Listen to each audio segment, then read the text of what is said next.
DIG and explain its role within the community.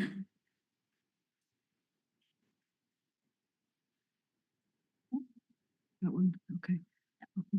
Could you get me a glass of water? So, good afternoon, everyone. Everyone online, everyone in the room. Thank you very much for joining us today. It's a very exciting moment for us because we're here to mark the launch of the Disability Inclusion Group. Thank you. And to celebrate this. So, our goal today is to tell you what DIG will do and how DIG is going to do it. So, DIG aims to represent the interests and amplify the voice of staff with disabilities, chronic illnesses, and neurodivergence. So for those of you in the room who identify as having a disability, we want to represent your interests and we want you to get involved. Now, at Unlimited, which is the network, the staff network of staff with disabilities, chronic illnesses, and neurodivergence, at Unlimited, we believe in the principle, nothing about us without us. So that means that staff with disabilities must be involved in the development of university policies which impact on us, and also involved in evaluating and monitoring those policies. And the task of DIG is to ensure that that happens on a structural basis. Ambitious, as Pamela says, but that's what the goal we're aiming for. Now, DIG will also support managers and policymakers within the university. It will support you to make disability-inclusive policies and take disability-inclusive action. So in this way, DIG is going to help our university achieve its goal of being an inclusive institution. And it will help to reduce the barriers and the challenges that staff with disabilities face. Now, as we've heard, DIG is being established by Unlimited, the staff network. But as we've also heard, it has the support of the university board and the deans and the directors and the university council. And the university board has been involved in approving our terms of reference. So we have backing at the highest level, which we are very grateful for. And as we've also heard, the establishment of DIG is part of the new policy on staff with disabilities, chronic illnesses, and neurodivergence, which our university has just adopted and which, in fact, Unlimited helped to draft. So let me tell you about some of the practicalities, how we are organized. DIG will be made up of between 8 and 15 members of staff who have a disability, chronic illness, or neurodivergence. And we want to ensure that that membership is as diverse as possible in all possible respects. So the different faculties and the different services, different kinds of staff, academic and support staff, different positions, senior and more junior, and also staff with different experiences of disability, chronic illness, and neurodivergence. So everyone who identifies as being a staff member with a disability qualifies to apply to join DIG, and certainly is a member of Unlimited and can get involved with Unlimited. Now, in addition to that, so within the 8 to 15 members, there will be 20% of members who do not necessarily have a disability themselves, but who associate with a person with a disability, chronic illness, or neurodivergence. So they could be a partner, a parent, or a child. Now, we are recruiting now, today, tomorrow, for DIG membership, and the deadline for application is Sunday this week, the end of Sunday this week, and you will find more information on the employee page of Unlimited. If you're not following that, please link in, and you can find lots of information about what we're doing. And please consider putting your name into the hat, throwing your name into the hat to express an interest in joining DIG and also becoming involved in employee. So DIG has the following goals: to represent the views of staff with a disability, chronic illness, and neurodivergence, and staff who closely associate with such a person. To make disability inclusion visible in our policies. So that means ensuring that there are explicit references to staff with disabilities, chronic illnesses, and neurodivergence in the mainstream policies and the instruments which our university has. And that has the aim of ensuring that group of staff with disabilities can benefit from policies in the same way as staff without disabilities. Now, a good example of where this has already happened is our university's policy on hybrid working. Unlimited became involved in working with the people who were drafting that policy, and we ensured that there were appropriate references to staff with a disability in that policy and in those guidelines, and they address the specific needs of the diverse group of staff with disabilities with regard to hybrid working. So we are visible, we are in that policy. We also aim to be a body of expertise on disability issues. Who knows better about what it means to be a staff member with a disability than someone who is a staff member with a disability working at our university? So a body of expertise, and we want to raise awareness of disability issues at our university, including awareness of the different kinds of barriers and challenges which staff with disabilities can face. And then we want to provide advice to management on policies and also on how to promote a culture which is disability inclusive. Then we want to identify and promote sharing of good practice, both within our university, so good practice within our university and also from outside, and make more and raise awareness of that. We want to work with senior leadership in developing and applying suitable monitoring and evaluation frameworks for the policies. And of course, since we are part of Unlimited, we will report back to Unlimited on the actions that we have taken. So how will we do this? Well, we will do it by being involved and providing feedback on the university's plans, strategies, policies, and other actions insofar as they impact on staff with disabilities, chronic illnesses, and neurodivergence. So basically, and this is ambitious, right? Basically, that's all policies that affect staff. DIG will also be able to invite key individuals, key representatives of the university to discuss their work, and we can be a discussion partner for senior management and work together with other partners in the university. We will also be involved in monitoring and evaluating policies insofar as they impact on staff with disabilities. And then, along with the Unlimited Student Network, we will be coordinating events and activities which raise awareness of disability and promote disability inclusion within the university. And this week, this Connect Weeks is part of that. Now, in agreement with the university board, a wide range of individuals and bodies can come to DIG and ask for advice and support. So we can receive referrals, so requests for advice from the university secretary, we are delighted to see is here today, Nika. Has been a very strong supporter of the work that we're doing. Thank you. We can receive referrals from the university secretary, from the director of people and development, from the director of facility services, from chairs and secretaries to the faculty boards and directors of services. So anyone within a faculty or a service unit can come to us and say, this is what I'm doing. Can you give us some advice? And also at the top level of the university.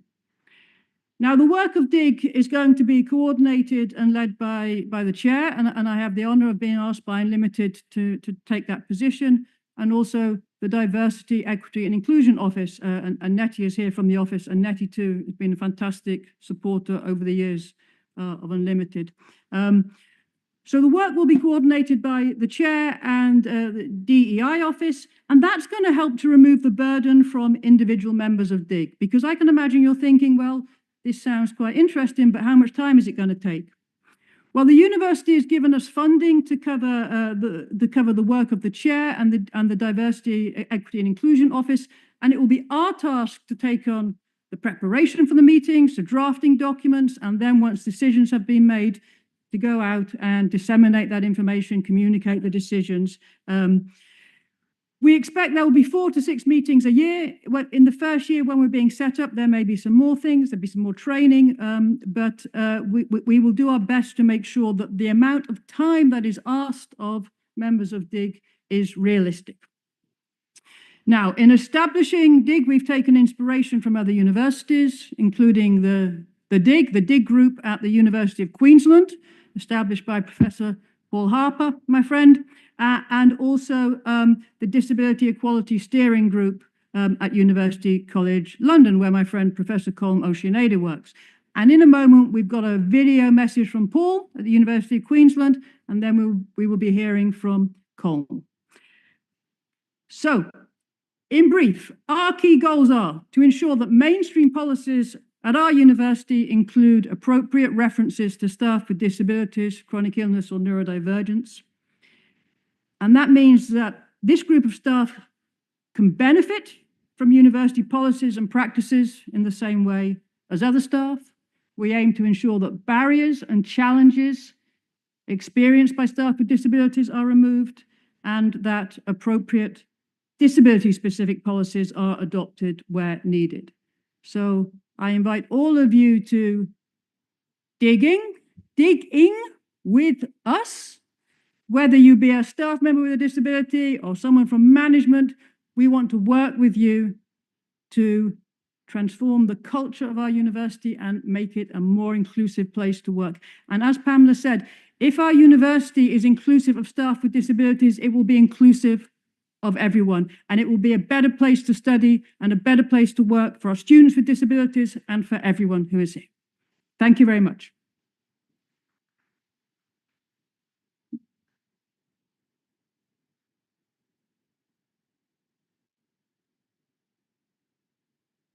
Yeah, thank you very much, Lisa, for introducing the mission and goals of DIG. And it's really great to see how in this initiative, lived experience and academic expertise come together to shape a more inclusive future for UM's policies. I think we now have a little bit of time for one question from the audience regarding Lisa's talk before we move on.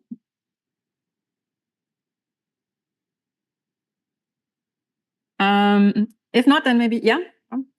Yeah, I was curious.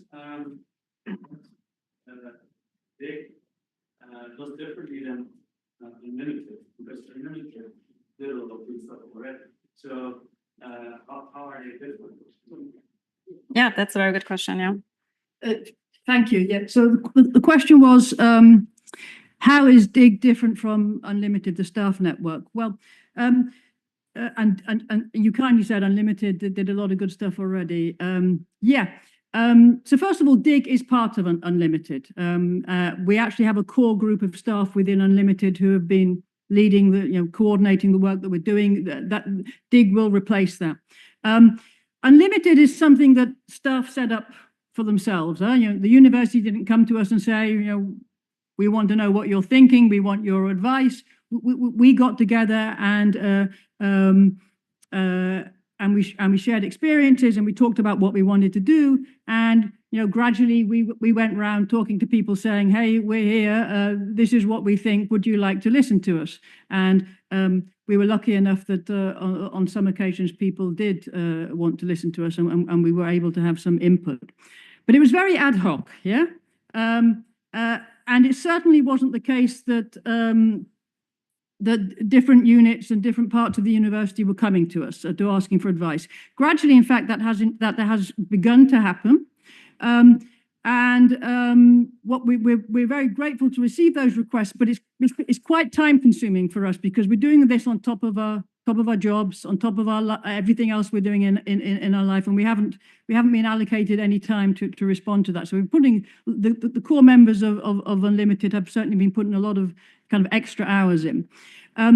DIG is different in that it is now part of the governance structure. It is part of our university. It's formally recognized. We have the backing of the board, the backing of the deans, the backing of the directors. That is a very big difference. That is saying to us, we want to learn about your experiences. We want to help you. We want you to help us do things better. And that wasn't the case before with Unlimited. So I think the major difference is that DIG is part of the governance structure of the university, and that sends out very important messages. And there are also some kind of structures and processes by which DIG can be involved in decision making and giving advice. And before it was, as I say, it was ad hoc. It was us saying, here we are, this is what we think, would you like to listen to us? And sometimes people did, which was great, but it really wasn't organized. So I think that's the main difference. And I think it's a logical next step for us. And I'm very pleased that the university has taken that next step with us.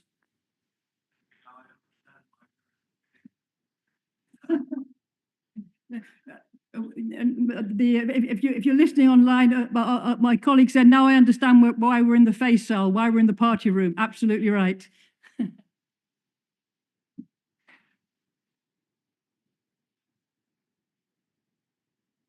Yeah, thank you very much, Lisa, for answering this important question. Yeah, now we move on to our next speaker, who will speak to us via a video message. I'm very pleased to introduce Professor Paul Harper from the University of Queensland, a friend of Lisa, who she already mentioned in her talk. And he is an internationally recognized leader in disability rights, higher education reform, and inclusive policy development. And he is also the chair of the University of Queensland Disability Inclusion Group, so the sort of sister group of DIC at UM. He is also an associate with the Harvard Law School Project on Disability and a dual Paralympian. Paul has been a strong advocate for systemic change in academia and beyond, and his work has been recognized with numerous awards, including the Medal of the Order of Australia for his service to people with disabilities. And we're hearing his message today because Paul's insights have significantly shaped the development of DIC here at UM, and his leadership of the University of Queensland DIC provided an inspiring example for the creation of DIC at UM. Let's hear his message.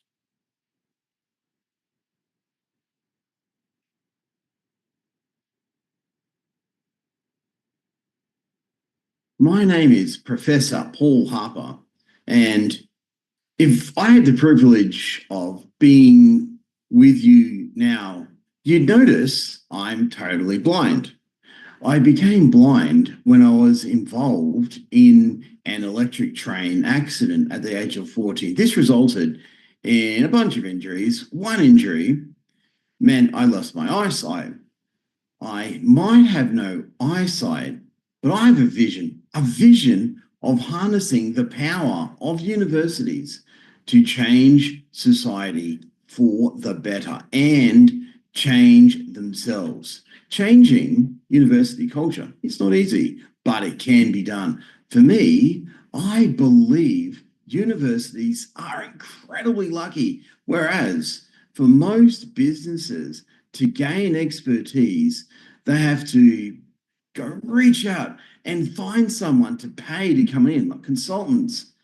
In contrast, universities, we often employ the experts who have relevant expertise across my university, the University of Queensland, and across Maastricht University. They're world famous disability scholars, such as my good friend, Professor Lisa Waddington.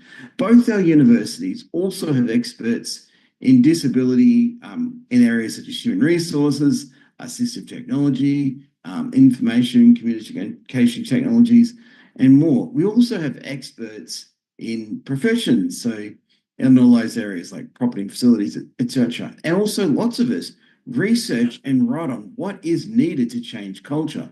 Now, too often, universities ignore the expert advice of their own experts. Yet, if we are lucky, we get to work at a place that listens. We get to work at a place that embraces our advice and that empowers us to help leadership change culture, to make that culture more inclusive and to make our universities more disability inclusive for all our staff, for our students, and for our wider communities.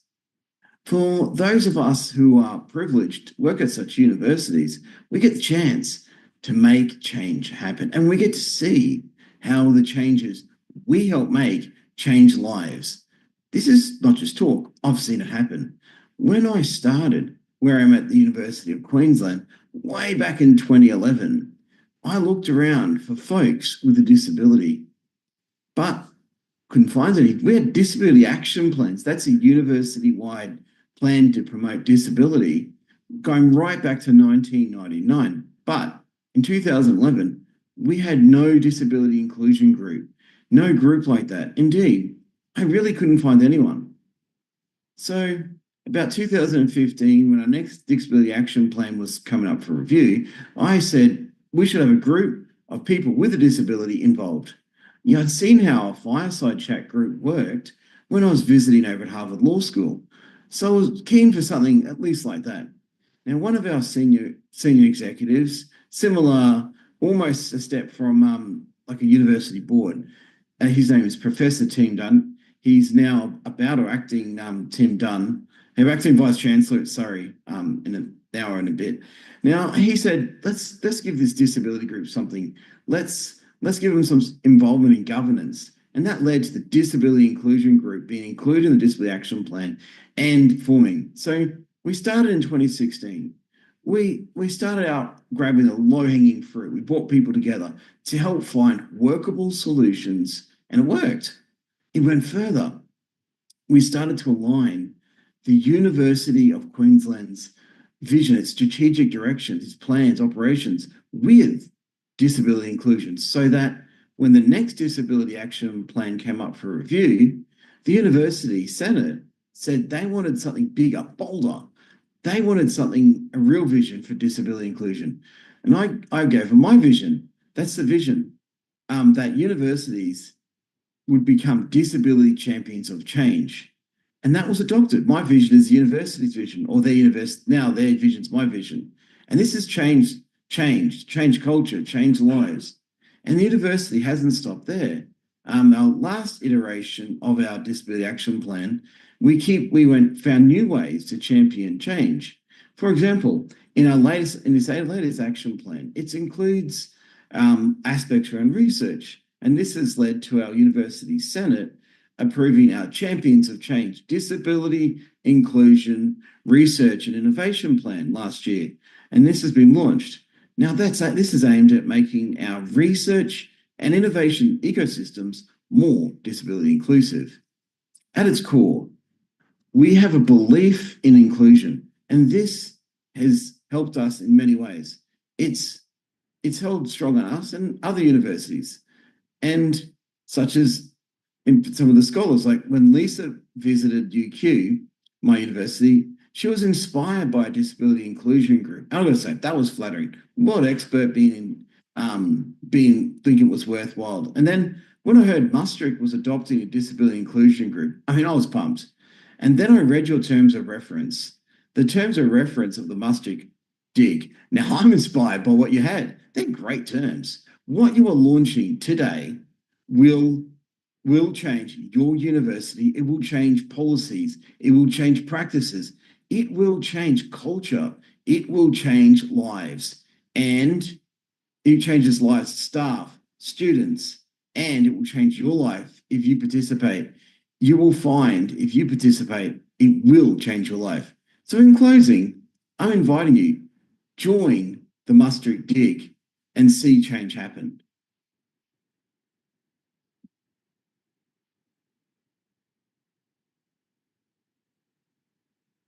My name is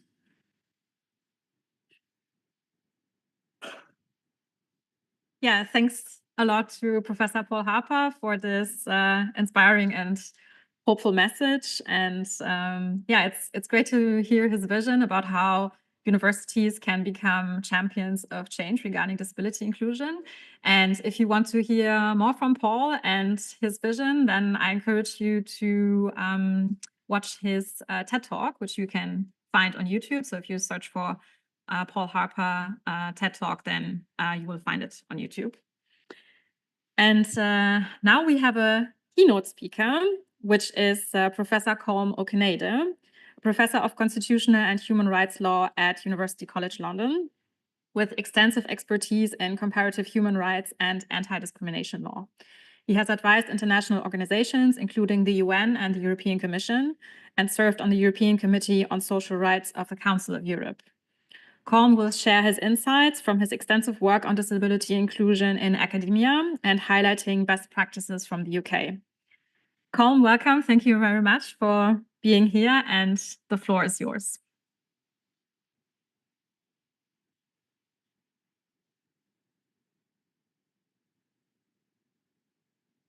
Hello all. It is a great honor for me to be here in Maastricht at the launch of DIG, and to thank Lisa, an old friend and much admired colleague whose work on disability rights and disability law has made a profound influence in academic discourse in Europe on these topics. And it's a great pleasure to be here with you today. I'm afraid I'm going to be one of these speakers whose Dutch will be very tested if you ask me questions in Dutch. So I may need some assistance. My Dutch is very, very basic indeed.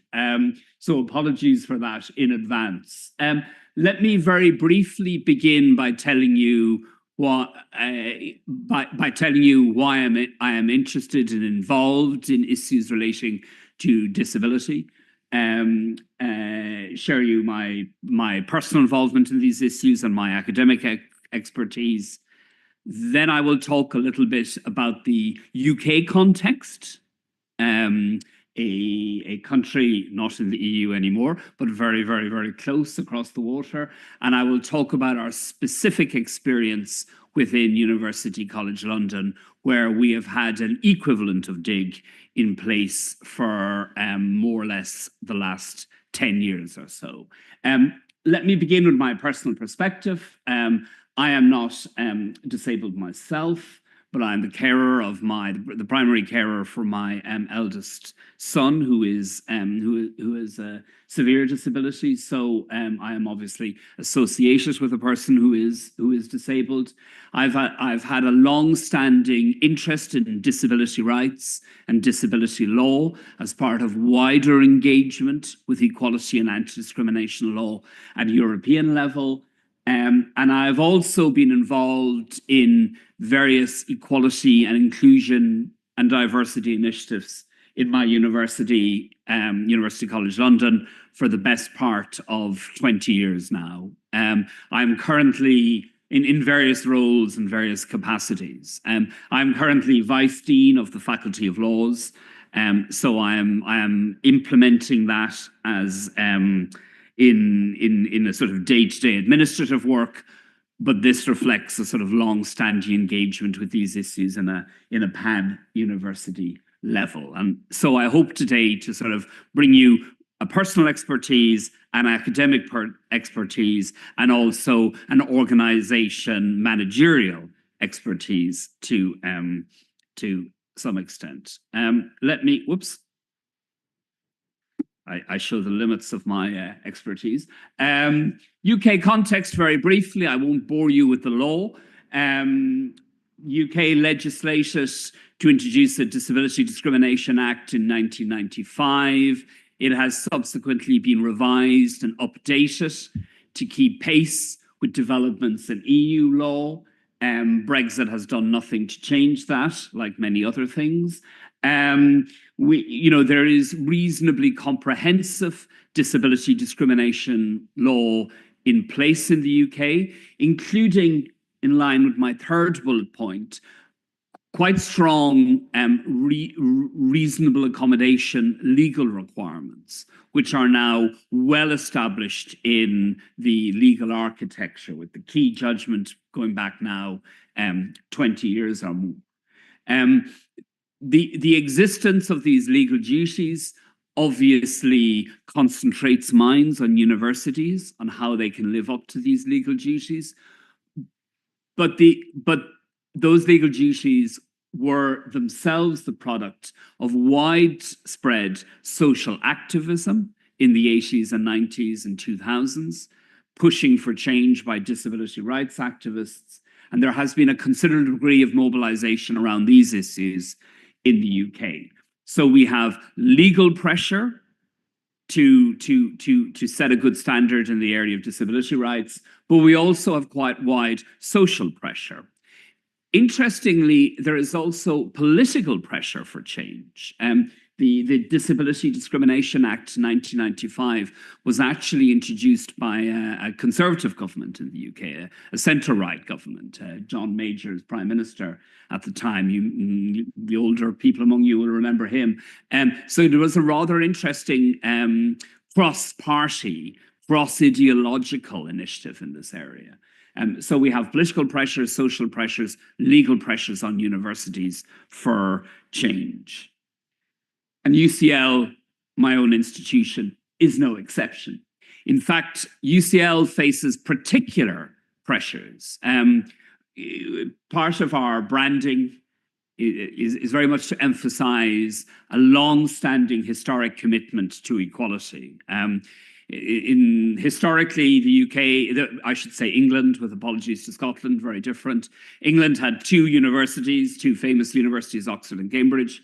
You had to be male to go to Oxford and Cambridge. You also, I forget which one is which, but you had to be a member of the Church of England to enter one university, and you had to be a member of the Church of England to graduate from the other universities. So you were cut one way or the other in both those universities. University College London was set up by liberals and utilitarians, inspired by Jeremy Bentham in the 1820s, and was deliberately created to be an open space. And to be a significant break from Oxford and Cambridge. So we were the first university to graduate non-Church of England, non-Anglicans, the first university to accept Jewish students, Catholic students, non-conforming students. We were also the first university to give women equal degrees on a similar footing as men. And we have a very, very strong legacy of having been, in the years of the British Empire and the breakup of the British Empire, a place where many scholars from across the global south came and were educated. In the law school, we like to point out that Gandhi came and attended our lectures, but unfortunately never graduated from our program, meaning we can't fully claim him as a graduate student. But all this establishes expectations to be a leader in the equality field. And as disability rights has become a core part of the equality field, this has generated internal pressures and external pressures. Also, picking up on Paul's presentation you've just heard, we have strong global leading academic expertise in areas, in particular when it comes to access issues. We have the Global Disability Innovation Hub developing assistive technology in conjunction with the World Health Organization and a range of international partners that produces leading cutting-edge academic research into areas of disability access on a multidisciplinary level. So, of course, we wanted to integrate the aspirations of the university when it comes to equality and diversity issues, and also our academic strengths and expertise. But, of course, we also have problems.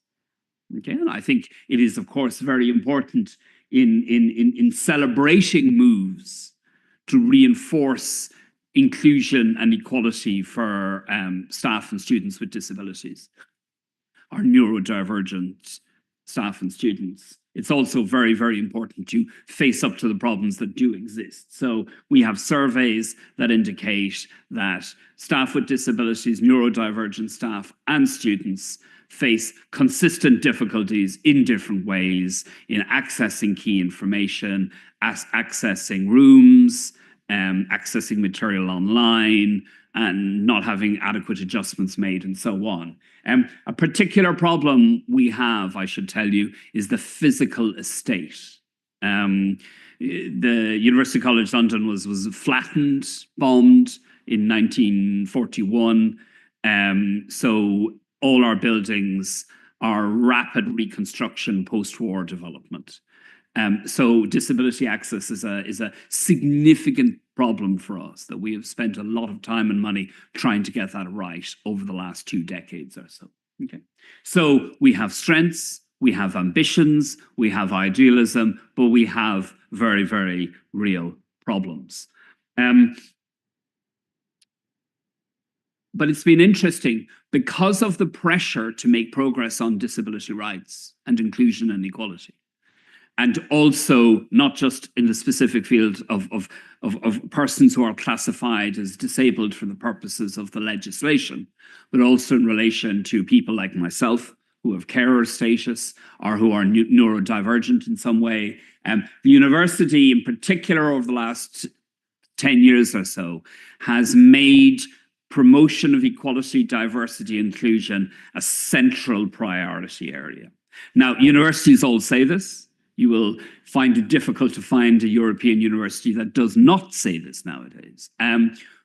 we have tried to give a strong institutional structure for this, so that there is now an Office of Diversity, Equality, Diversity and Inclusion established directly within the office of the President and Provost of the university.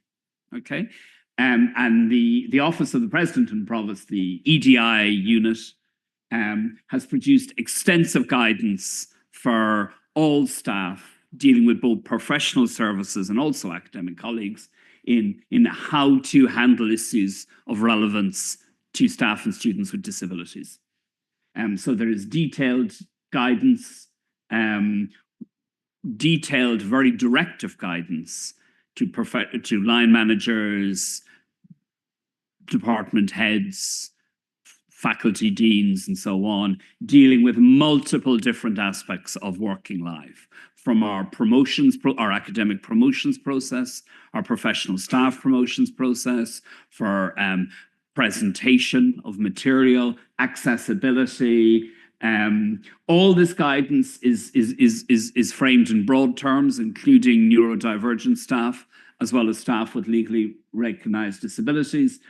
It is very much structured around the social model of disability, recognizing that the obstacles to the true inclusion and equality for persons with disability and related persons usually is a factor of external prejudice or external failures to act.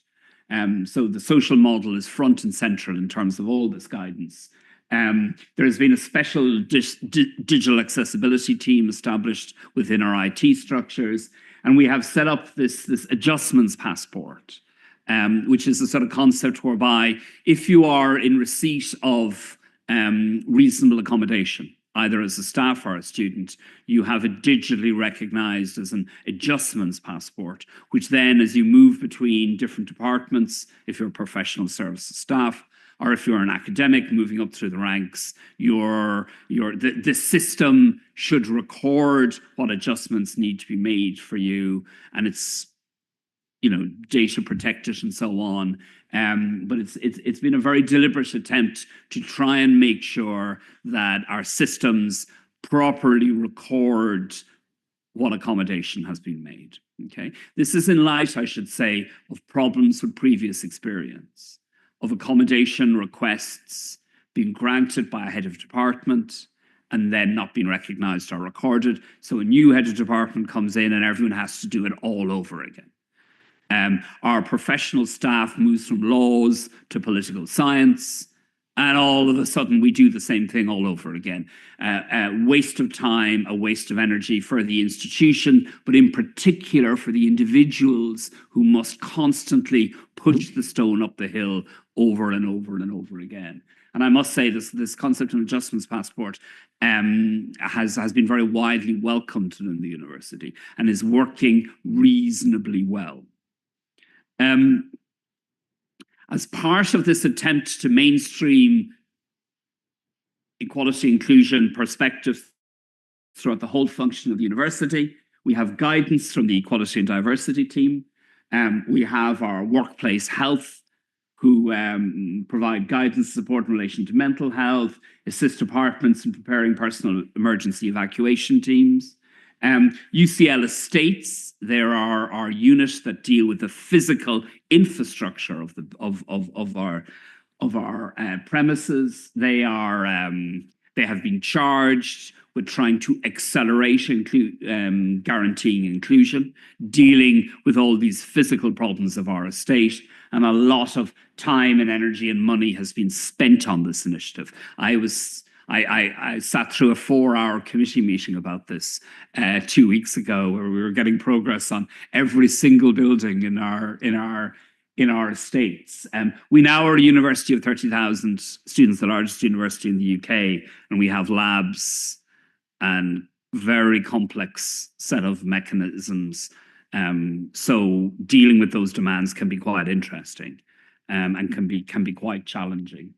And then our human resources teams have been given guidance on and share guidance on how to include diversity, inclusion, equality concerns within promotions process.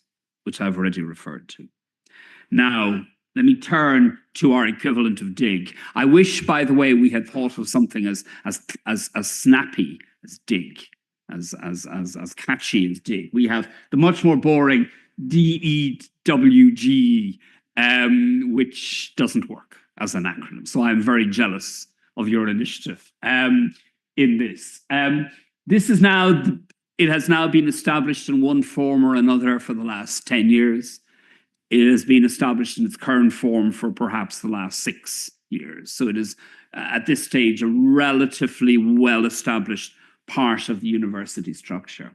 It's a consultative body primarily made up of members of staff who are disabled or neurodivergent, which plays a key role in shaping UCL policies. It is supposed to advise, it's supposed to encourage best practice, it's supposed to act as a representative body for the voices and perspectives of staff and students with disabilities.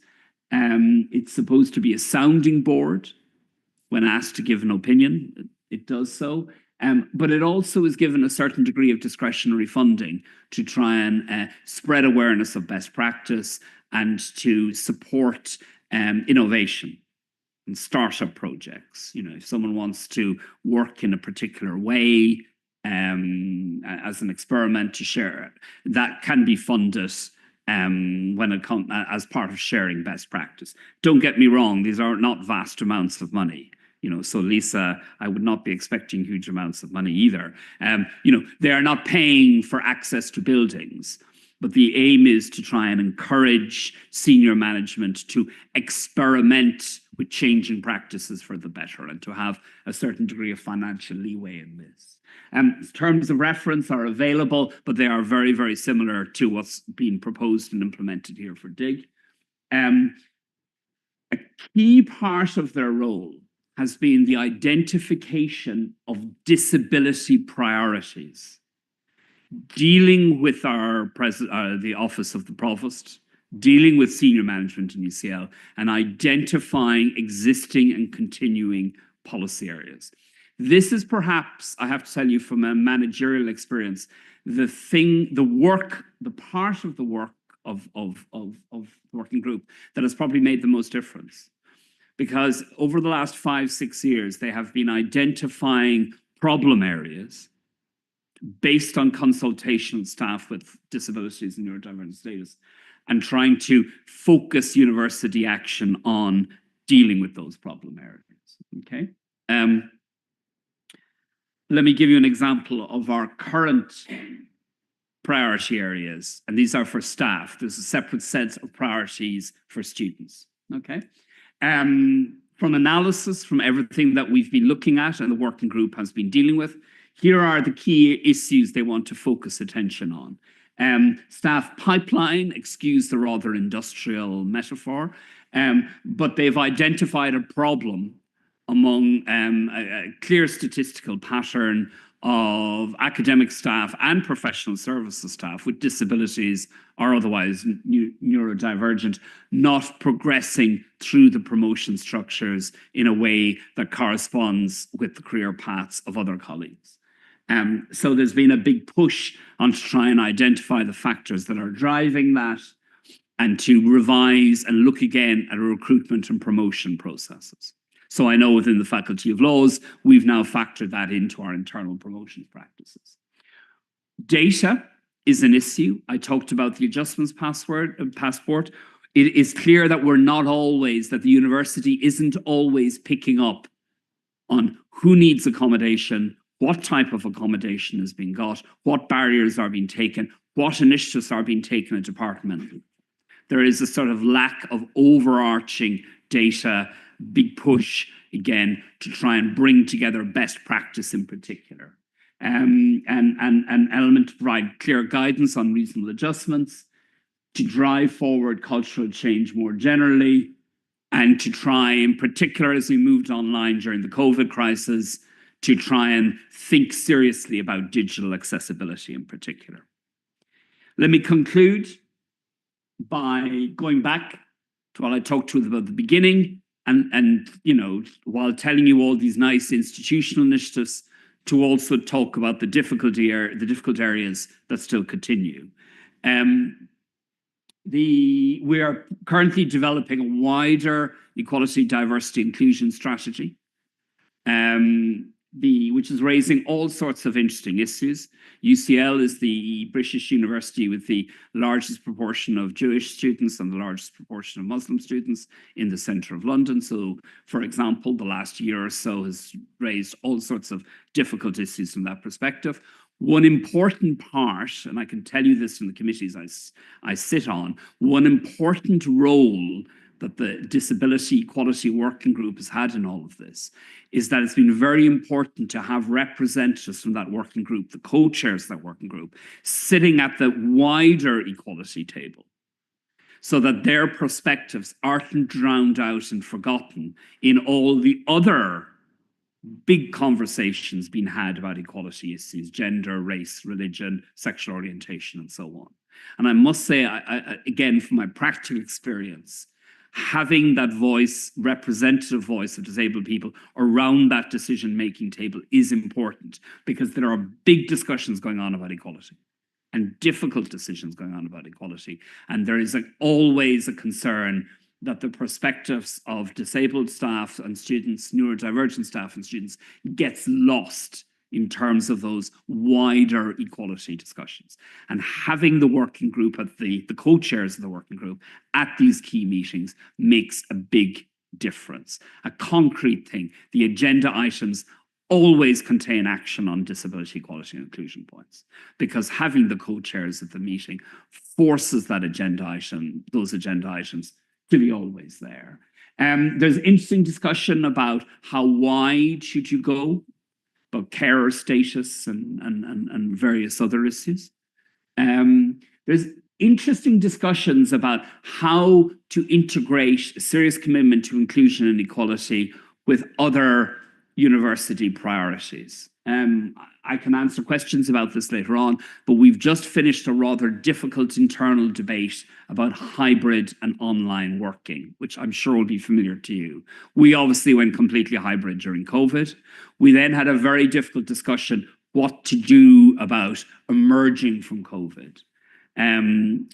Complicated by the fact that we are a university right in the heart of London, with students who travel very, very long distances, and where a cost of living can be quite expensive for staff and students. So there's an interesting discussion about how much to facilitate hybrid work, or how much to encourage reintegration into in-person teaching and contact. The decision was taken at a very high level to encourage physical contact and reintegration as far as possible. Okay? But obviously, it was very, very important that the needs of persons with disabilities, neurodivergent staff, get incorporated into that exercise. So if you look at our hybrid policy, it very much says in person as far as possible, unless there is a real case related to disability and neurodivergency, in which case the university accommodates that.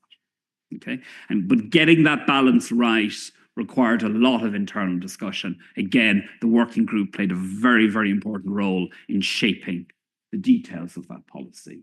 The UK university sector is really struggling at the moment. My own university is lucky enough to be in a reasonably healthy position, but many other universities have very, very large deficits. University of Edinburgh, for example, are down 60 million, for example, and are going to be making staff redundant. So in the context of that wider set of issues, it's important as universities begin to tighten their belts, as we say in English, and watch the pounds and the pence and the euros and focus attention, not to make sure that the disability rights inclusion perspective is not lost. And again, internally, I can tell you that our working group plays a very, very important role in those discussions. And of course, there are issues about how to also make these initiatives work for both staff and student. Recognizing the issues for staff and students may be very, very different, which is an important point. So a busy agenda, but the Disability Equality Steering Group working group has done immense work in this area, and I can tell you from an internal perspective, has really made a concrete difference. All of which emphasize the point made by Paul and by Lisa about the need for everyone, as far as possible, to get involved, and the central importance of the work that DIG can do in a university sector. And it's not just a negative about removing bad things, it's also a positive about making universities work for staff, students, and for society in general to reinforce disability equality and inclusion. Thank you very much.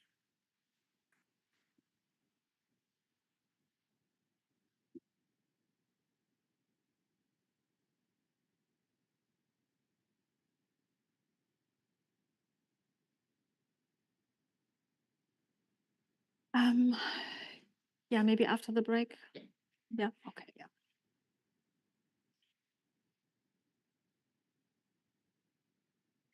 Yeah, thank you very much, Colm, for this, I think, very comprehensive and thought-provoking insights. And I think you've made it very clear how much we can learn from the experiences of establishing disability inclusion groups, of working on more inclusive policies, how much we can benefit from the experience of other institutions who have already gone through this process. And I think this is very reassuring, because it also shows us we don't have to reinvent the wheel. We can learn from others' experiences. There's a lot of expertise out there that we can benefit from. So yeah, thank you very much for sharing, Colm. Yeah, so now we will head into about a 10-minute break. And for those who are joining online, feel free to use this time to submit questions on Zoom for the upcoming panel discussion. And after the break, we will head into the panel discussion on how to improve disability inclusion at with contributions from our panel experts. So we will meet each other back here at about 2:30. Yeah, thank you.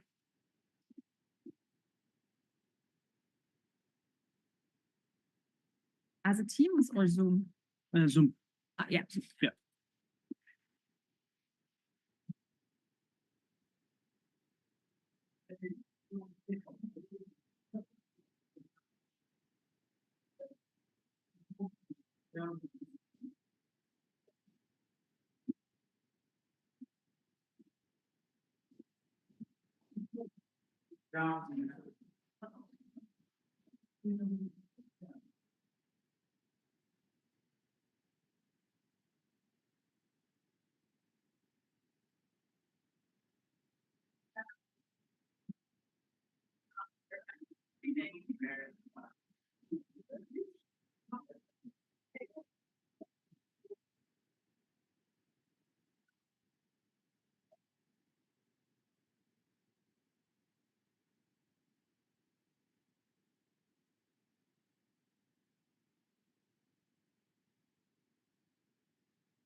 Yes.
Okay, so that was some questions. Thank you.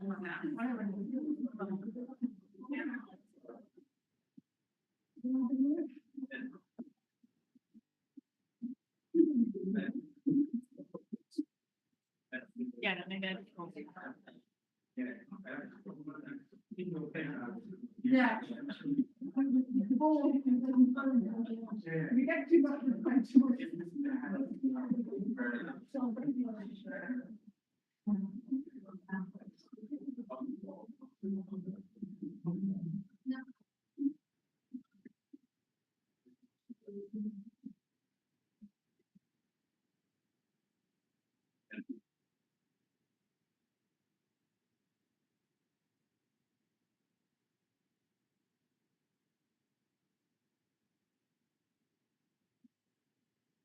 Zo is die aan.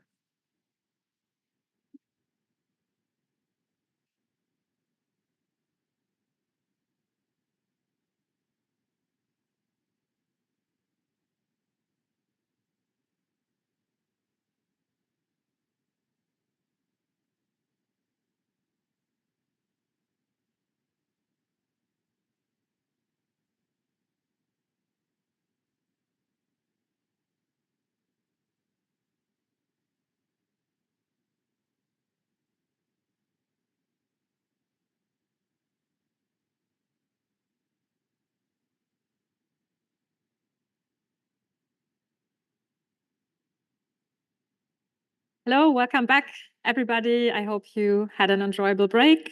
We'll now begin our panel discussion on how we can improve disability inclusion here at UM. And we are very fortunate to have a diverse range of speakers here and experts in our panel. And after a brief introduction round, there will be lots of time for questions from the audience. So I encourage you to share your thoughts and questions. So let's get started. First, I'd like to introduce Peter van Ruitenbeek. He's an assistant professor of psychology and also core team member of the Unlimited Network. Hello, Peter. Thank you so much for joining us. Could you briefly introduce yourself and also share from your perspective what are some key barriers that staff with disabilities currently face at UM and how can DIG help address these? Yeah, so my name indeed is Peter van Ruitenbeek. I'm assistant professor at the Department of Neuropsychology and Psychopharmacology at FPN. I'm neurodivergent myself. I also have a child who's neurodivergent, so this is what attracted me to Unlimited initially, and I've become a core member of Unlimited with the aim of finding people who are like-minded and paving the path for others like us, so to say. What are key issues? What are key things that people with disabilities generally meet? I think the biggest issue is that policymakers in general don't have a good idea of what it's like to have a disability. And I think the way we try to solve this now is by letting voices be heard. People with a disability, there is no replacement for having the experience itself, and thereby showing people who do make policies what are the things that we run into. And it could be as simple as signs within buildings that are too small to read for people with a visual disability, or noisy environments, lighting that change. I think Pamela also addressed some of these things, but these are things that generally are only become known if someone with a disability runs into these. And this is, I think, the way that DIG now tries to tackle these problems. Yeah, thank you very much, Peter. Next, I'd like to introduce Nike Guillory. She is the secretary of the university. Thank you so much for being here with us today, Nike. Could you introduce yourself and reflect on how UM leadership can ensure that DIG's recommendations and insights actually lead to tangible, meaningful institutional change? Thank you very much. I'm very happy to be here today. I'm the university secretary. For those of you who have no idea what that is, I'm the advisor on strategy and policy to the executive board. This policy is a policy very close to my heart. And I see that we now have an executive board who also very much wants to make this a standard, like Pamela explained, in our university. I think we have some work to do in that respect. One of the things that I hope we can do together is that we keep raising awareness on this, telling stories, making sure that the voice is heard in the organization. And on a more practical aspect, I think we need to gather more data. Our evaluation of the policies and our data collection are very minimal at the moment, which makes it hard for a board and for an institution to make the right choices and do the right things for our staff and for our students. So I hope that we can structurally embed the evaluation and the collection of data into the implementation of this policy. And the DIG group can hopefully help us accomplish that. Yeah, thank you very much, Nika. I think a collection of data is a really important point. I have already introduced Lisa and Colm, so finally I will introduce Nettie Beckers. Nettie is from the Diversity and Inclusion Office, and she has played a very instrumental role in setting up Unlimited. Nettie, welcome. Could you briefly introduce yourself and share your thoughts on what kind of structural support is going to be available for people who are joining DIG? Ja, thank you very much. En we hadden afgesproken dat ik in het Nederlands antwoordde. Ja, leuk. En met name voor deze vraag. Ja, dus Nettie Beckers, ik werk al een aantal jaren bij het Diversity and Inclusivity Office. En disability inclusion is eigenlijk vanaf het begin af aan een van mijn onderwerpen geweest. Ik ben er echt trots op dat we samen met de collega's van Disability Support het Unlimited Students Network konden opzetten. Ik zie ook John hier zitten, een hele grote rol daarin gespeeld. En heel kort daarna zijn we meteen begonnen met Lisa en heel veel anderen om Unlimited staff van de grond te krijgen. Lisa heeft het al even aangekondigd. Wat komt er nou bij kijken als je dus lid wil worden van de Disability Inclusion Group? En welke support kun je dan verwachten van het Diversity Office? Dus dat wil ik graag benadrukken. Dus de support die wij vanuit het office kunnen geven is alles waar het gaat over planning van meetings, voorbereidingen voor meetings, zorgen dat de documenten op tijd zijn. Daarna ook weer dus de sessies leiden als in dus de support, de note-taking, al dit soort administratieve ondersteuning. Dat zal het Diversity Office op zich nemen. En daarnaast ook een hele grote rol spelen in de verbinding en het zoeken naar de mensen binnen de organisatie. Inmiddels is ons netwerk heel erg breed. Dan bedoel ik ook het netwerk vanuit het Diversity Office, vanuit Unlimited. Ons netwerk is breed om die mensen op een goede manier bij elkaar te brengen, waar het gaat over de policies waar we aan gaan werken. Dus dat is denk ik onze rol vanuit het Diversity Office.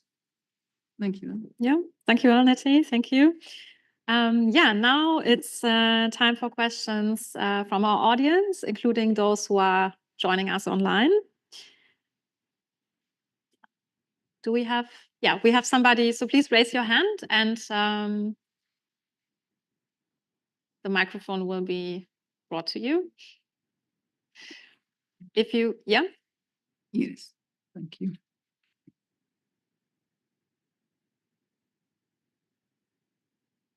Thank you very much. One or two speakers addressed the issue of data, and we need more data in order to make good decisions on this. And I was wondering what kind of data you were thinking about, and at the same time also how do we ensure that also privacy sensitive data is treated as such.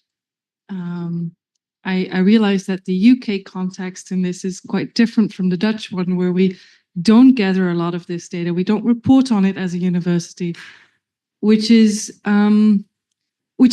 tradition more than a way of which I think it should go. There's reasons for either case to be made, but I'm very curious what kind of data you're thinking about also how we can help to maybe report that data, bring it to you. Yeah.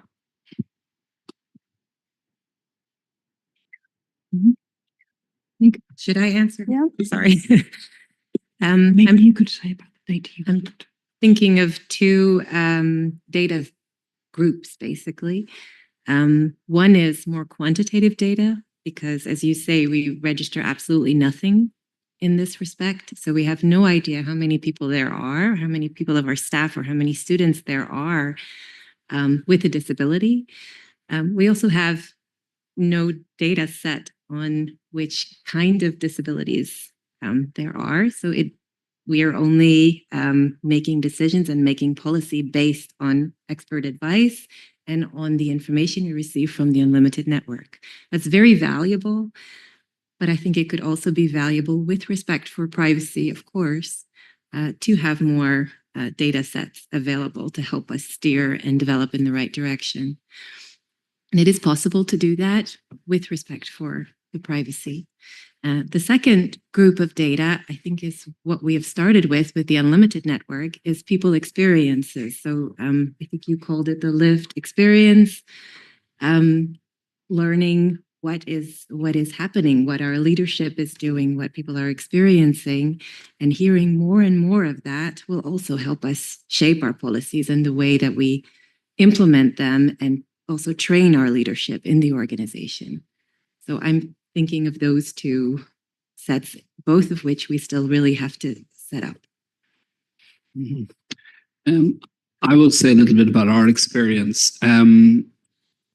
Yes, we, as a university, we report and publish what data we have from a disability equality perspective, as is common practice across the equality grounds in the UK.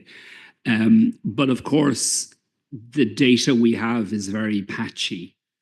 This is an area of self-identification, and as I said, there are privacy concerns are obviously extremely important, and our experience has been that often there may be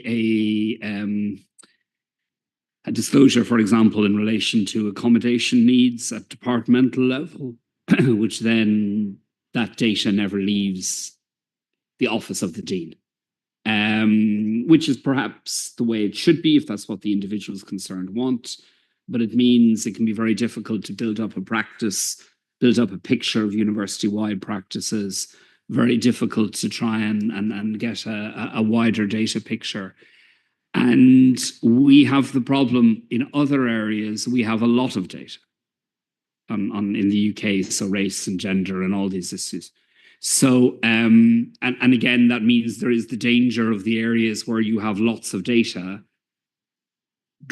dominating the discussion, which is why one of the key aspects of the work of the steering group in UCL has been to try and encourage greater data collection, encourage the transfer of data in a nominalized, secure form, and also to share qualitative data, best practice experience, try and put together a pool of best practice experience. Did the law school do something interesting that political science or psychology can benefit from? And they've done some very, very good work in encouraging that sort of building up of best practice. So you can do some things on the quantitative front and also on the qualitative front, but it does require a lot of pushing. Yeah.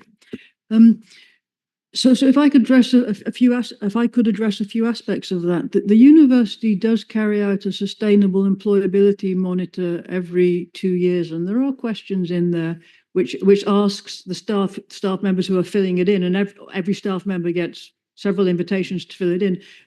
It asks them, do you identify as a person who has a disability or chronic illness? And about, I think, 3 or 4 years ago, there was quite a high response rate to that monitor, and the last time it took place, there was a very low response rate, unfortunately. But I do recall that the response to the last monitor, what it did reveal across the faculties, across the service units, it was that staff with disabilities were less satisfied, were experiencing more problems than staff without disabilities. But of course, so that's potentially an important source of data, but it very much depends on staff actually filling that in, and then also self-identifying as having a disability. And as I say, the last time that monitor was carried out, great that university is doing that, but a lot of staff unfortunately didn't respond. So I would hope next time we could push for, push to have a more, a higher response rate. Then in terms of unlimited, indeed, the experience of staff members who are in unlimited is very important in revealing examples of what is happening to staff members with a disability, chronic illness, and neurodivergence. And I would like to stress that Unlimited will continue to work and to operate alongside DIG. So Unlimited, if you like, is going to be there telling DIG, these are the issues, these are our priorities, these are what we are experiencing. So even for those staff members who think, well, that's too much of a commitment to get involved in DIG, then please get involved in Unlimited and tell us what's important, tell us your stories, because that can also influence what is happening in the university and influence our awareness. And in terms of collecting information on accommodations carried out within the university, so adjustments made for individual staff members and identifying best practice, well, this is something that we want to, that is foreseen within the new policy that the university has on disability. And I know that the human resources team is looking into how to collect that data and how to also share that data with DIG once it is collected. So it can be used to identify issues, but also to reveal, the good practice in the law school that can help in the law faculty that can help in other faculties, and vice versa. Of course, confidentiality and people's privacy have to be protected, but this is something which is foreseen in the new policy that the university has adopted. But I think the really gaining the quantitative data across the university, then we are looking at that kind of that data collection that I mentioned, the sustainable employability monitor, and we're dependent on staff filling that in and sharing their experiences. Thank you very much, Lisa. We now have a question from somebody who's joining us online. So they would like to know, how do we as UM act with respect to persons during the hiring process, so filling in vacancies for staff? Do these disabilities play a role, and which role? I know of a 5% rule for staff vacancies at government-funded institutions in the Netherlands, says this audience member. Shall I ask? Mm-hmm. We have set up in the past few years, we have set up a special Connect and Recruit team, which is new to the university. We did not have recruiters before that time. They are working on a new policy that is much more inclusive in the selection and hiring processes. That policy will hopefully be in effect this year at some time.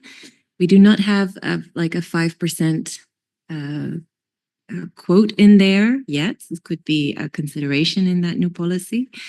From my experience over the past few years, we have a lot of improvement that we can do in that area.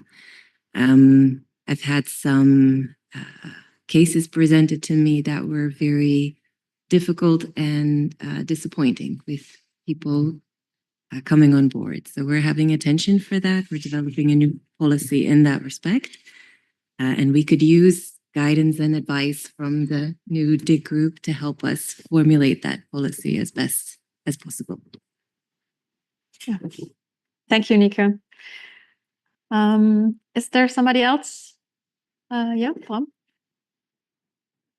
Thank you. It's also great to hear Professor Waddington refer to the Sustainable Employability Monitor, happening to be the person behind the scenes there. I'm dissatisfied to say that it has been discontinued for now.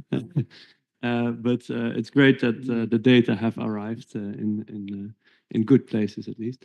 My question actually was to Professor Oosterneed, based on the talk that you gave.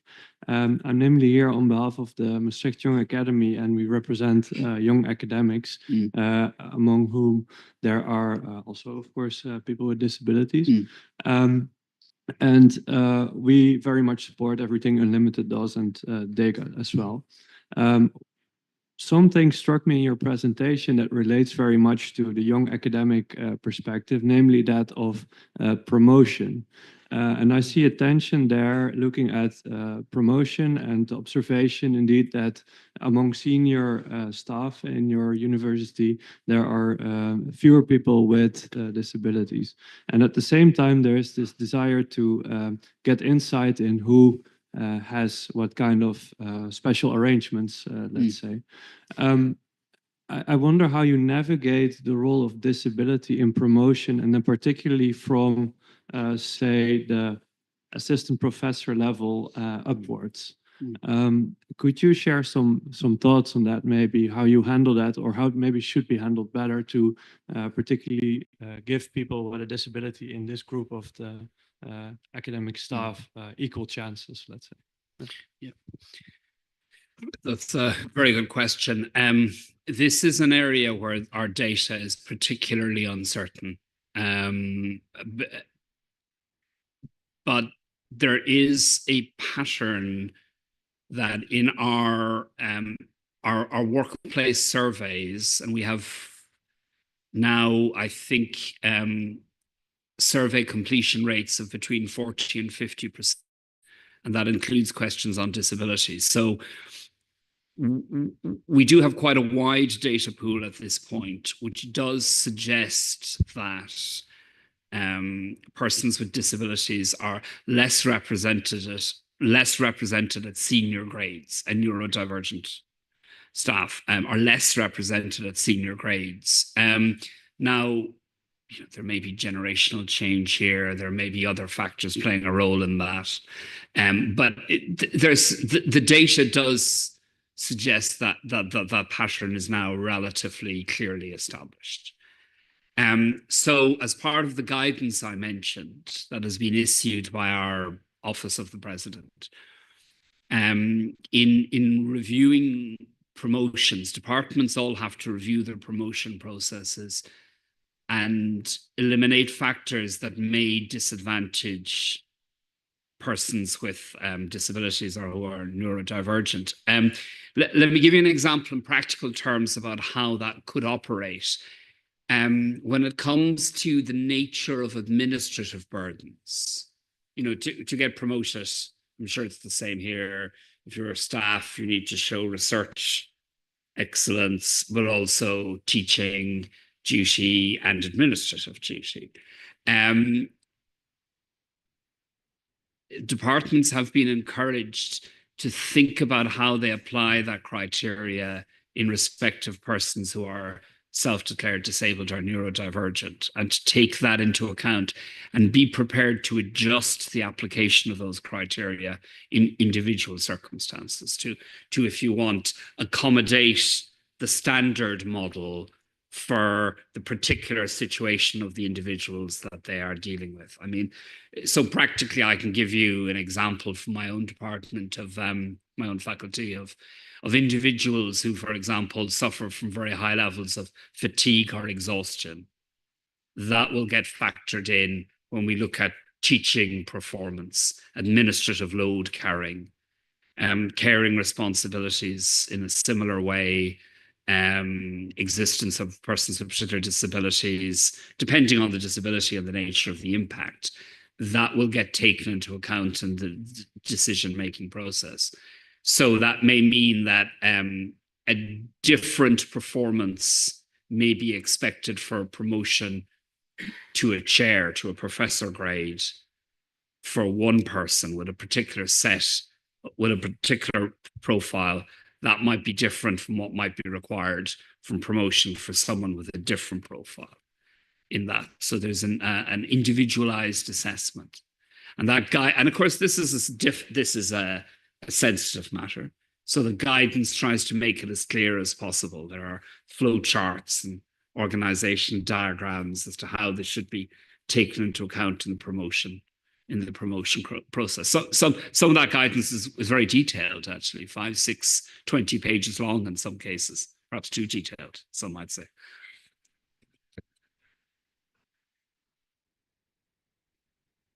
Yeah, thanks a lot for the answer. It's very interesting to hear. A bit of a follow-up question is, based on our system in the Netherlands, usually the higher positions are scarce because it's pyramidal structure here.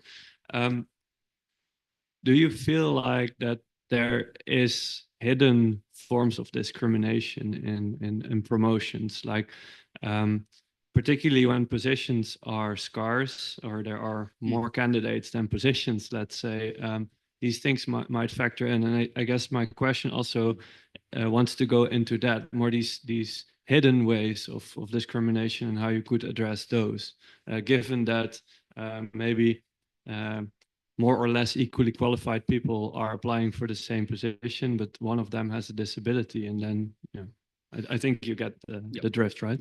Yeah. No, absolutely. It's an excellent question. I mean, the hidden factors, if your ideal candidate for promotion to a senior chair, a senior professorial position, is someone who seems to be doing the work of 3 people at the same time, you know, someone who has, you know, written mountains and is teaching courses and is also lots of administrative responsibilities. That's wonderful. But in assessing applications, we also need to take into account the particular context that different members of staff may be dealing with. So that in very concrete terms, if it comes to a candidate with this amount of research versus a candidate of equivalent excellence, but less quantity, his pile might be this high, but whose top work is more or less the same, then we will take into account disabled status, neurodivergent status, and so on as part of the decision-making process. By the way, this plays out on gender as well. There are big gender issues in all of this, as we all know.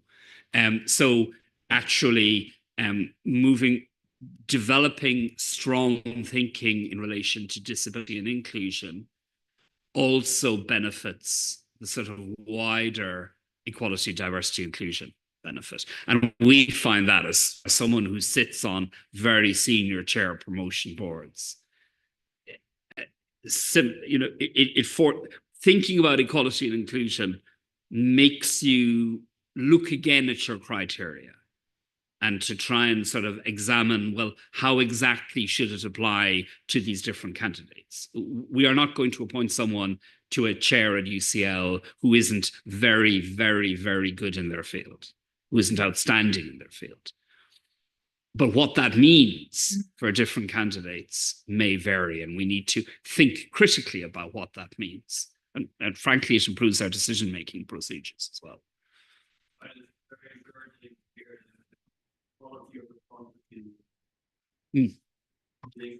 Yeah. I should say that's something which we very much emphasize now. We look at the quality, the top level of work and excellence and reputation, not so much the constant, you know, churning out, as we call it. Yeah. Is there another question from the audience at this point? Yeah. Thanks. Yes, all right. I describe UM as a very decentralized organization. And from what I gather, DIG is initially maybe looking at policy developments at the central level. So first of all, is that assumption correct? And secondly, then, if that's true, how do you see your work playing out at the faculties? Because I would imagine this type of policy making will hinge quite a bit on the people in charge being willing to or being receptive to these kinds of arguments. So that would be one concern I'd have at this organization in particular, perhaps. Thanks. Indeed. Thank you very much for your question. So indeed, we will have a lot to do, I suppose, once we get started. And I think it makes sense then in the first instance to look at policies which apply across the university. However, as you may have heard, we also want to hear from the individual faculties and the services about issues, questions and requests for advice that they have. And adopting a policy, a very good policy, is an important step. But as you say, it then has to be transformed into action, and that depends on the individuals who implement it. Now, I said we were looking for diversity in DIG, and one of the diversities is diversities across the different faculties and the different services. So we hope that the individuals who are members of DIG will also have connections within their faculties and their services. And DIG isn't being set up on its own. I mean, it's part of the bigger university policy on staff with disabilities, and indeed a new student policy, policy on students with disabilities. But we're also thinking a lot about equity, diversity, inclusion now, a lot more at our university. We had 2 years ago, there was a study done, an evaluation, and that report has been published. And now the university, and Nick could speak more about this than I can, and Nettie too, perhaps. And now the university is thinking about, okay, what steps do we take now to make our universities more equitable, fairer, more inclusive, not just with regard to disability, but with regard to all groups and individuals who are perhaps marginalized and not enjoying inclusion to the full extent. And I don't know where that's going to lead, but it could lead to something like we have a British, Australian, and American universities, a Vice Dean on diversity, equity, and inclusion. So what I'm hoping is that the DIG, alongside the other actions that are happening at our university at the moment, are going to lead to a higher profile for diversity, equity, and inclusion within the individual faculties. And DIG will be part of that and reinforce that message, but we won't be doing it on our own. We will be working with colleagues. That is what I hope. But I don't know for sure and I don't think the decisions have actually been made about what is going to happen in terms of the faculties and the services in terms of embedding diversity, equity, and inclusion. But my hope and my expectation is that the situation will change, and this will be reflected to a much greater degree in the work of our faculties and services.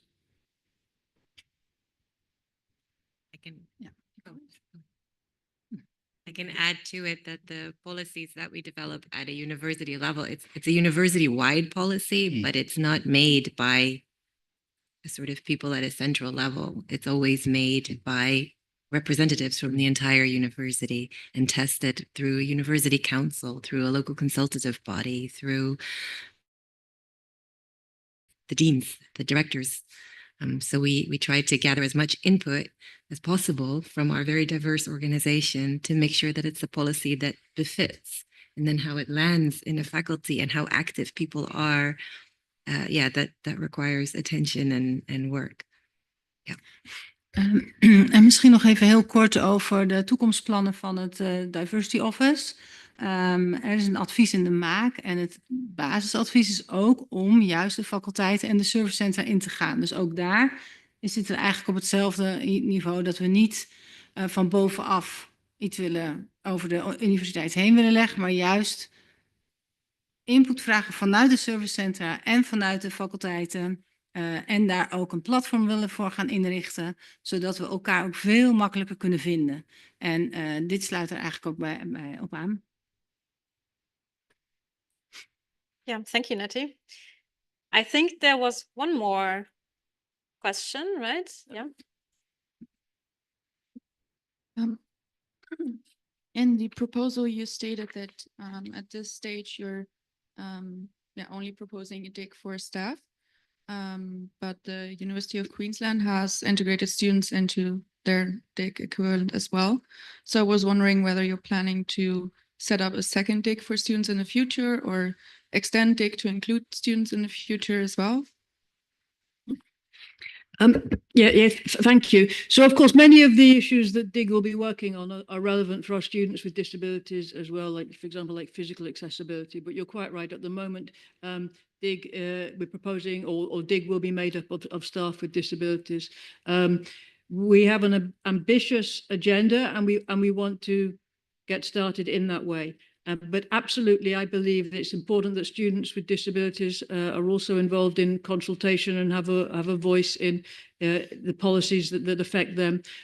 So looking to the future, I can't say whether we would suggest setting up a separate DIG for students or including students within DIG. I think a lot depends on what Unlimited students say about what they want, or how they want to be involved, and I wouldn't second guess that.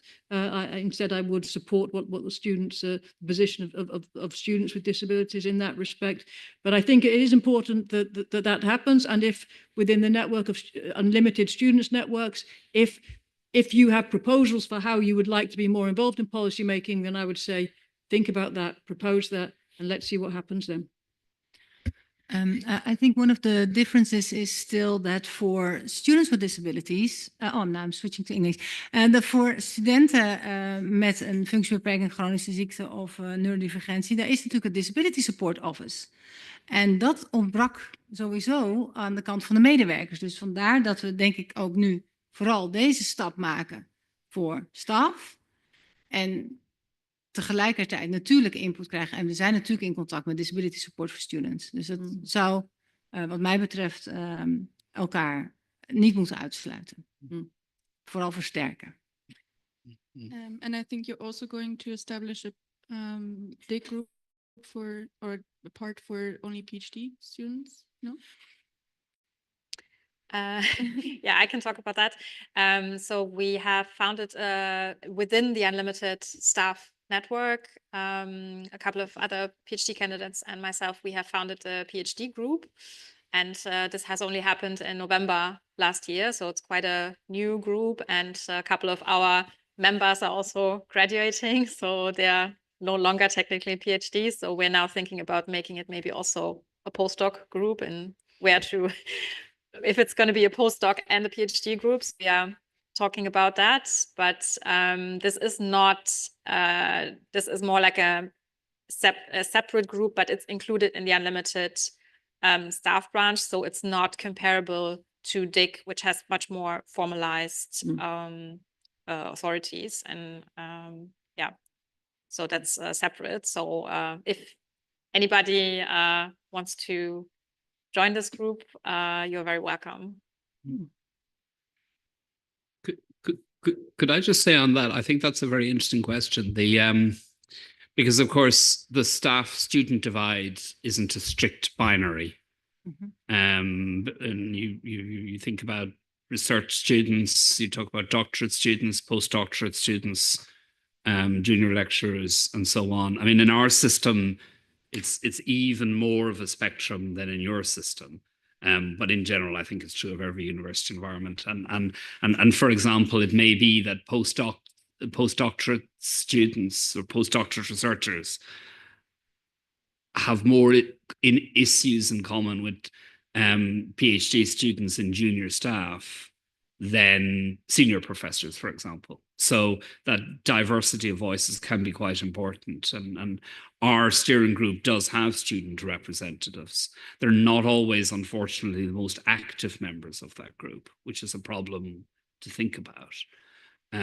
But those perspectives can be very useful. I also found your the adjustments passport really interesting that you explained, and I was thinking that this could also be helpful to bridge the gap from being a student and working at the university, so that if you already have accommodations as a student, that they just follow your career path with you, and you don't have to go through a whole new process again just because you've become an employee and you're not officially a student anymore. Yep. Yeah, I believe we have to start wrapping up, or do we have time for one more question? Yeah. Thank you all for being here. I have a question for Professor Osnate. How can we incentivize line managers or head of departments to actually seek the expert advice, be it DEI office or the diversity equality working group at UCL? So how can we incentivize that? And what do we do when there is a disagreement between a manager and group? Yep. Yeah, there are two excellent questions. A lot of our structures that I outlined are designed to encourage heads of department, research chairs, and other people, line managers, to make use of the guidance. And when I say encouraged, and you will know how this works, sometimes the encouragement comes with reporting obligations to strongly encourage them. Arm twists, we say in English. And that's not always very popular, of course, because, you know, heads of department don't like to be pressurized, but part of our systems do require, for example, heads of department to report every year on what they're doing on the equality, diversity, inclusion front. And they have to report under the different headings. So every year, you know, I sit down with my dean and we write a report on what we are doing on disability inclusion. Every year. We are doing it next month, for example. And sometimes you don't have that much to say on a particular issue. Maybe things are going relatively well, but no one likes to be writing reports, but it does focus the mind and it does encourage you to engage with the guidance. So in practical terms, that can actually work quite well. And then there are other guidance. The steering group's work does get factored in to committee meetings. It does get put on the agenda, as we were discussing. And the obligation to talk about what you are doing for disability rights, inclusion, and equality is actually quite important, because it means that you create an ongoing conversation. And I think a real danger here is you sometimes have a burst of activity that then goes nowhere, or you have a burst of activity for 6 months, obvious problems are solved, and then the momentum is not sustained.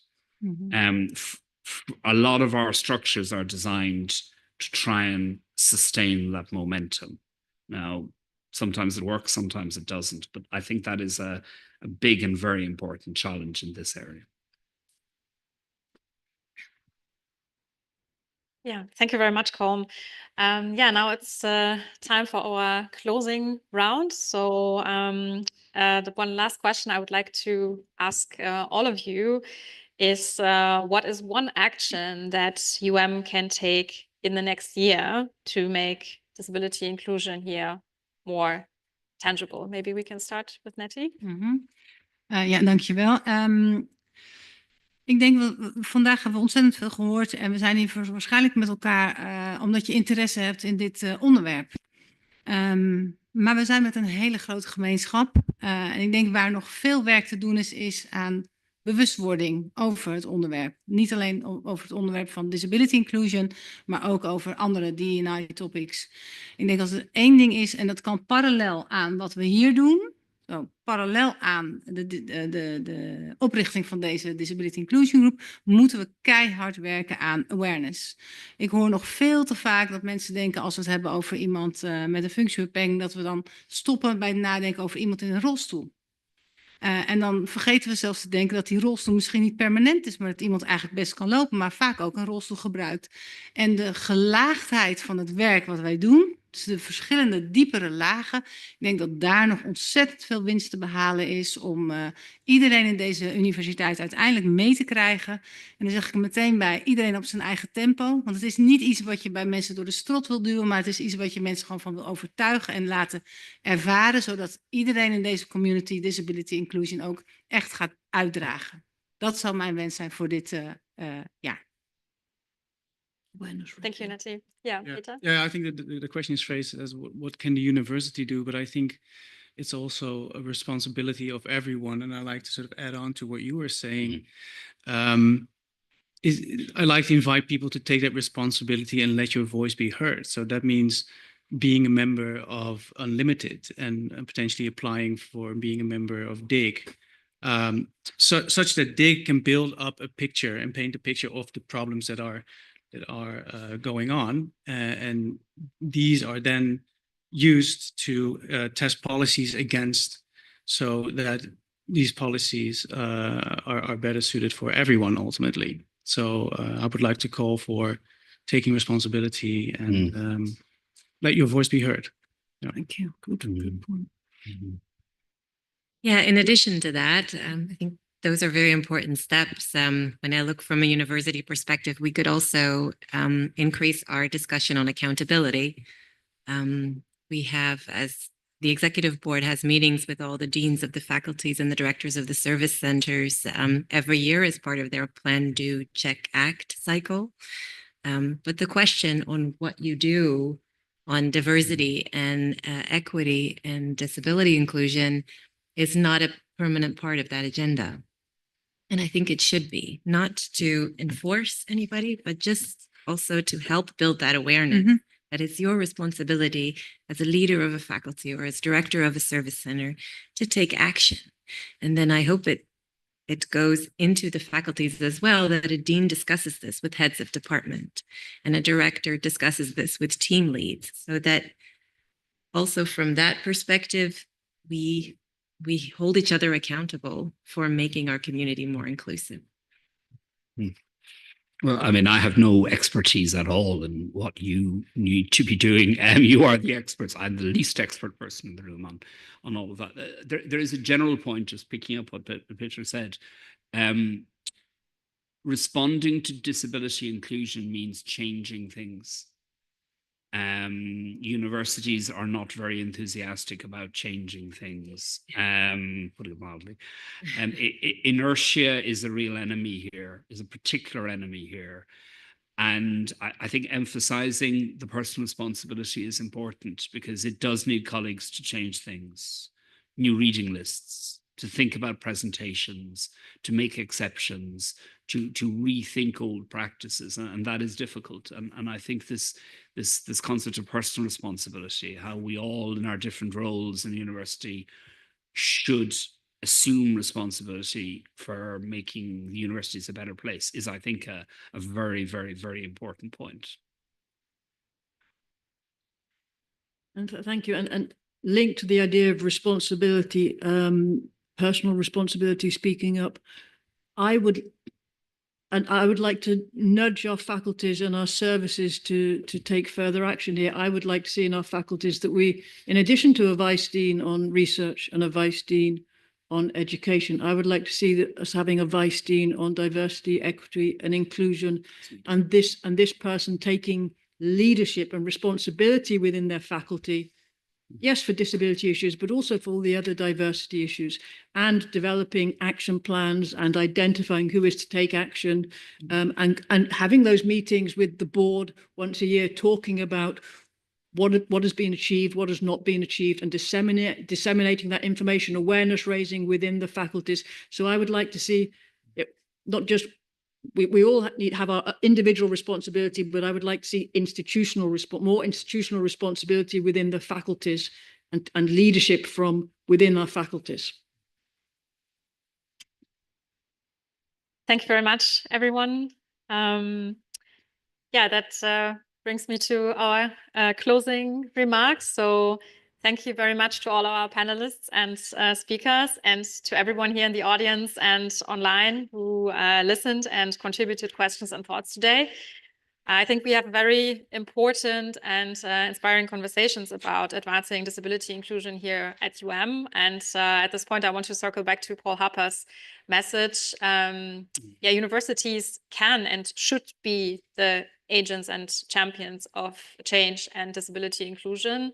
And we see that from other institutions, it is possible. And we can learn from them. We can get a lot of help and good examples. So we are not on our own. And like Nettie and our other panelists already said, we all have a role to play in making more inclusive. And DIG will be a very important resource to achieve this goal. So you can think of DIG as an in-house, free consultancy specialized service you don't need a budget for. It will offer customized advice and support for your specific problems. So we hope you make use of it, and nobody has to figure it out alone. And for the Unlimited community members, if you are interested in joining DIG, please don't hesitate to ask us any questions. And the deadline for applications, again, is the 23rd of March at 23:59. And for all staff, please join the employee group. This is open to all community members, and it's a place to share information and keep up to date with what we're up to at Unlimited. And remember, engaging with this topic, it doesn't have to be scary, and it doesn't require perfection. It's okay to ask questions. It's okay to make mistakes and to learn along the way. Thank you very much for being part of today's event and contributing to these essential questions. And let's keep the momentum going. Yeah, very briefly, of course, want to thank our guests and speakers for being here on this important topic. And we have the very symbolic sunflower. Thank you. It will always bloom in your garden, Colm. Thank you very much. It's very bright, isn't it? This is the future. That is the future, Colm. That's good. It's great for James. And again, thanks everyone for being here, and you know where to find us. Okay, thanks. Thank you, thank you, thank you. Thank you, Colm. Thanks for coming. Have you got to rush off? What?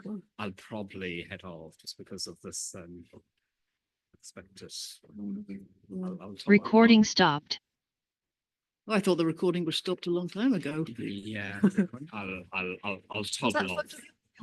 Was he on? Is he on this?